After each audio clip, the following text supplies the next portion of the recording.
Good morning, guys, and welcome back. So on today's episode, we're going to be teaching you guys how to change upper ball joints on a 100 series Land Cruiser. This works for the UZJs. So first of all, what you want to do is get in your car and start it up, get in it, and drive yourself to the bottle-o.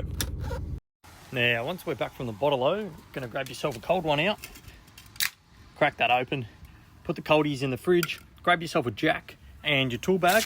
So once you've jacked up the car, you want to take the wheel off. Most cruisers are either a 19 or a 21mm socket, but for some reason the previous owner on this has put lock nuts on it. So these are actually a 12mm Allen key to undo them. So let's do it. Now, once you've taken your wheel off, what you want to do is take off the brake caliper, take off these two clamps up here. These are a 12mm, and then just set them aside along with your brake caliper. If you've got a brake caliper holder, just set it aside up here or just out of the way for the time being. Now, once you've taken off the two clamps, top and bottom, I tend to put the bolts back in so I don't lose them. Then you're just going to want to take the caliper off, which is in fact two 17mm bolts, one at the side here, and then one down the bottom right there. And then that should just slide straight off. Now, once your caliper's loose, the two bolts are out, take the caliper off, put the bolts back in so you don't lose them. Now, if you don't have a hook like me, I'm going to sit it up here somewhere. You can sit it on the sway bar nice and snug so it doesn't move around. So once your caliper's sitting nice and snug, there is one more bracket behind here just for the lines above here. You probably can do the upper ball joint without taking all of this off, but it's just to not put so much strain and stress on these wires and hard lines here. So we're going to undo that one, put that bolt back in, and set that aside as well.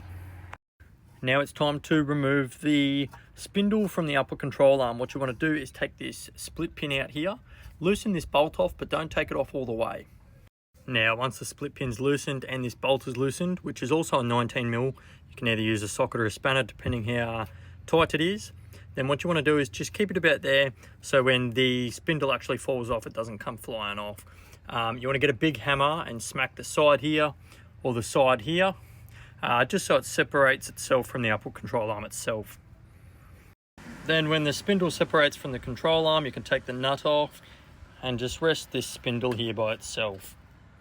Then what you want to do is get your control arm out, which is nice and easy. A 19mm socket on either end to get the nut off, and the spacer and the bolt itself just pushes straight through it. So we'll do that and we'll come back.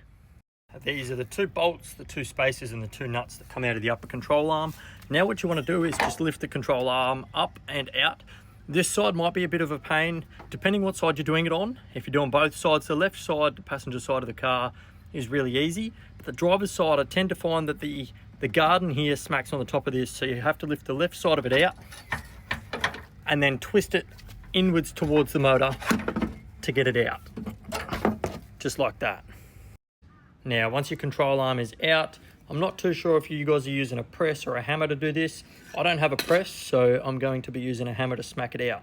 But before you do that, inside the top lip here, there is actually a C-clip or a circlip, along with another clip that goes around the top of the boot to hold that in. So you want to take that one off and then take the C-clip off as well.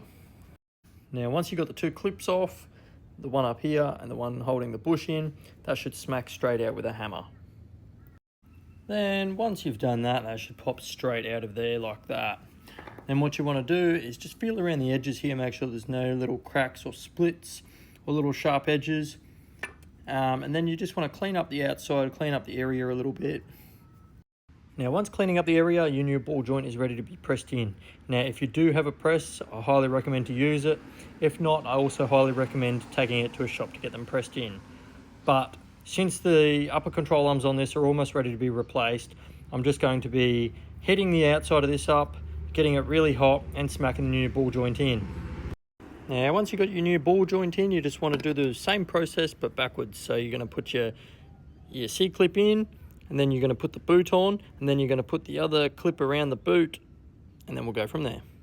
Okay guys, once your ball joint is in, your bushes are on, your clips and your C-clip is on, this upper control arm is ready to go back inside the car. Now, before you put the upper control arm back in, make sure to grab yourself another drink, stay hydrated.